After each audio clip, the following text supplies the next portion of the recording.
When does a nation achieve its demographic dividend? A nation can only achieve its demographic dividend when majority of its population is involved in economically productive activities. In the next 15 years, the average age of an Indian would be just 29, making us one of the youngest nations in the world. However, to make use of this great opportunity, we need three essential things. Number one, adequate number of job opportunities. 2, educated and skilled labor force. 3, access to a good healthcare and a hygienic environment. These are some of the important parameters we need to evaluate in order to find our answer. Firstly, our economy may not provide enough jobs to keep up with the rising demand. And this is not too difficult to comprehend. In the last decade, growth in both agriculture as well as manufacturing sector has been less than impressive. These two sectors are very vital for the economy as they provide 77% of the total employment.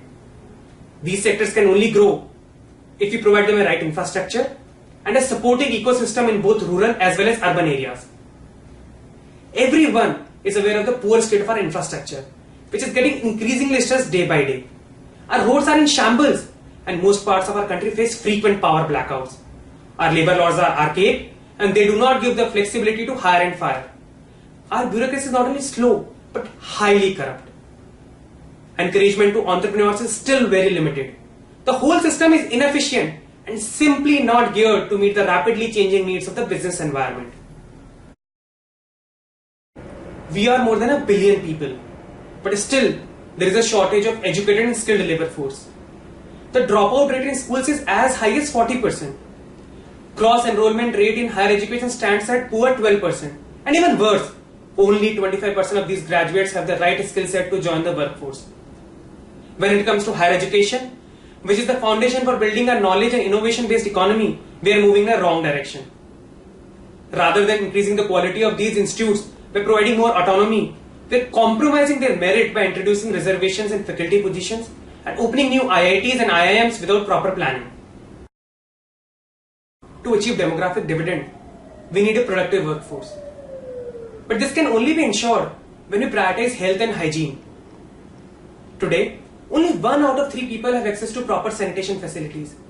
Even a basic amenity like clean drinking water is not regularly available in most parts of our country. When it comes to hunger, we stand 66th in the global hunger index out of 88 countries. 40% of children under 4 are malnourished and 60% of women are anemic. How can we expect these underfed people living in an unhygienic environment to be fully productive? We have a vast human capital, but unless we proactively invest in our future, I wonder how we plan to fulfill our dreams and ambitions. Be it the problem of Naxalism or the rising regional tensions in Mumbai or Bangalore, their roots can be easily traced to unemployment and alienation from the system. If the situation continues like this, it can actually backfire into a demographic disaster, as we may end up facing young, restless crowds with no jobs. Remember, the demographic dividend is just an opportunity, but not a certainty. Latin America was supposed to pass through the stage in 80s and 90s, but it failed to latch onto the opportunity. I have immense faith in our talent, our potential and our ability. The question is not of potential, it is about the attitude, setting right priorities and having enough political will to take tough decisions and implement them well. If we do it, we don't need any debate on this. The answer to this question would be obvious and unanimous. This is Nitesh. Thanks for listening.